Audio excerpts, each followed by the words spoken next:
Good afternoon, ladies and gentlemen. Today I want to share with you a book that we found at Half Price Books, which is here in Houston, Texas. Don't know if you have a Half Price Books in your area, but you should check it out online. Half Price Books. This book is titled Lincoln on Leadership. It says Executive Strategies for Tough Times, and its author is Donald T. Phillips. On the back of it has an executive summary of what the book is about. You know what? Let me go ahead and read it to you so you get a pretty good understanding of what it is. It says, only 10 days before Abraham Lincoln took the oath of office in 1861, the Confederate States of America seceded from the Union, taking all federal agencies, forts, and arsenals within their territory. To make matters worse, Lincoln, who was elected by a minority of the popular vote, was viewed by his own advisors as nothing more than a gawky, second-rated country lawyer with no leadership experience. What Lincoln did to become our most honored and reserved president in history, how he can help you to run your organization is not. Lincoln on Leadership is the first book to examine Abraham Lincoln's diverse leadership abilities and how they were applied to today's complex world. You will discover why you should, first bullet, seize the initiative and never relinquish it. Wage only one war at a time. Encourage risk-taking while providing job security. Avoid issuing orders and instead request, imply, or make suggestions. Once in a while, let things slip. Unbeknownst like, and much, much more. The New York Times, the Chicago Tribune, so many people endorse this book as a great leadership book for executives. Just to give you a little sneak peek, the governor of New York, the chairman and CEO of Apple Computers, Cornell University, to the 7 Habits of Highly Effective People, Stephen Covey, Penn State University coach as well, to Dow Chemical Company, president and CEO, even the United States Military Academy, Dartmouth College, Notre Dame, head coach also liked this book, United States Senator Don Nichols, and much, much more. I can just read on and read on of all the great endorsements about this book. Let me show you a little bit of the insight of the table of contents, which can help you if you want to buy the book later on, or if you want to go online and search for it on Amazon for a good price, or even go on Half Price Books and see if it's there as well. But the contents explains part 1, 2, 3, and 4. Part 1 explains how to motivate people. The first chapter says, get out of the office and circulate among your troops, which means if your troops know you, if your troops can relate to you and trust you and know that you have integrity, they will follow you even more. Build strong alliances. That's another key principle of great organizations. Whenever you need resources from another group or resources from another person, you building those strong alliances can actually get you over that hump into success and to complete your mission. Third chapter was persuade rather than coerce. Part 2 was character. Chapter 4 was goes into honesty and integrity are the best policies. Chapter 5, never act out of vengeance or spite. Chapter 6, have the courage to handle unjust criticism. Chapter 7, Be a Master of Paradox. Part 3 was labeled Endeavor.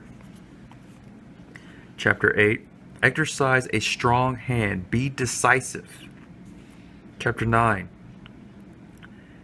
Lead by being led. This is a good chapter right here, which we can go into later on. Chapter 10, Set goals and be results oriented. Chapter 11, Keep searching until you find your grant. Very good chapter. And chapter 12, Encourage innovation. Many CEOs do this. And part 4, Communication, which is key. Chapter 13, Master the art of public speaking. Chapter 14, Influence people through conversation and storytelling. And chapter 15, Preach a vision and continually reaffirm it. Very interesting summary. And then the introduction. But what's kind of cool about this book is that after every chapter, it has a breakdown of the key lessons and principles of that chapter. Let me show you. So here's the conclusion of chapter 1, and it gives you a brief example of all the bullets of what's most important. For example, the most important bullets in chapter 1 was explain yourself in writing and offer advice on how to solve problems. Let me skip down here. It says, remember, everyone likes a compliment. You must seek and require access to reliable and up-to-date information.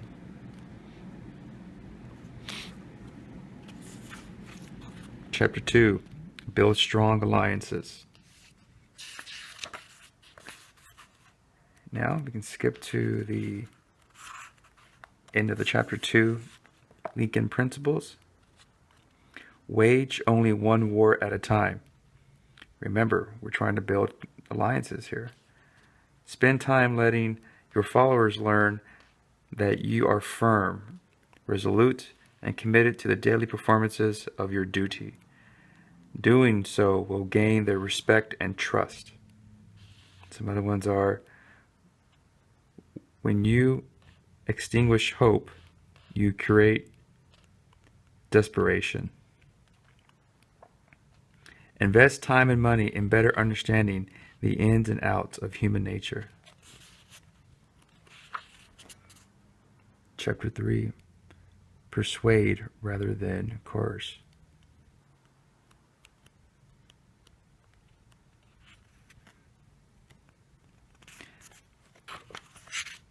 A good leader avoids issuing orders, preferring to request, imply, and make suggestions. So basically, you manage by consensus.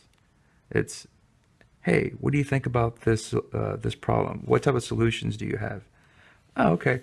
And then you let people tell you or suggest solutions to a problem, and then you utilize all those feedback from them, and then they feel like they are part of the actual decision making. Very good characteristic. Oh, here we go. If you practice dictatorial leadership, you prepare yourself to be dictated to. Use force only as a last resort. Remember that your followers generally want to believe that what they do is in their own ideal. And more importantly, that it generally makes a difference. Part 3 is about character. Honesty and integrity are the best policies.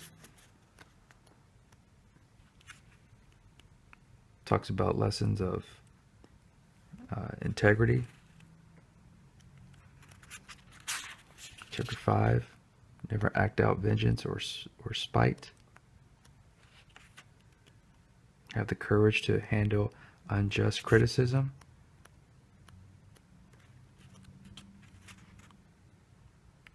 Be a master of paradox. Part 3, endeavor. Exercise a strong hand. Be decisive. We're getting to my favorite chapter here pretty soon. Let me show you. Chapter 9 is my favorite section of the book. Lead by being led. If you're a good leader, when your work is done, you aim fulfilled. Your people will say, "We did this ourselves."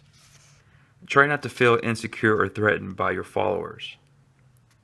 Let disputing parties work out their differences by bringing them together and guiding their dialogue. Always let your subordinates know that the honor will be all theirs if they succeed, and blame will be yours if they fail. Write letters to your subordinates making the personal acknowledgement that they were right and you were wrong. Another lesson in this chapter was the greatest credit should be given to those in your organization who render the hardest work. Chapter 10. Set goals and be results oriented. Chapter 11. Keep searching until you find your grant.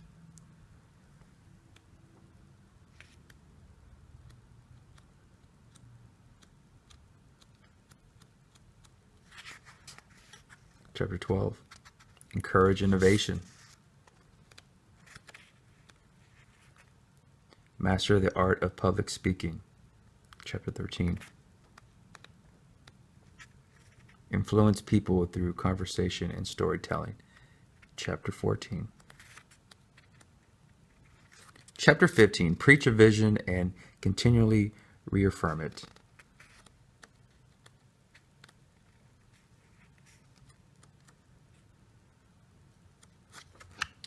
And that's it, guys. Lincoln on Leadership. Half price books, $3. Executive Strategies for Tough Times. Author Donald T. Phillips. One of the greatest books I've ever read in my entire life. All right, guys. Hope this was an interesting book review. Have a great day. Bye-bye.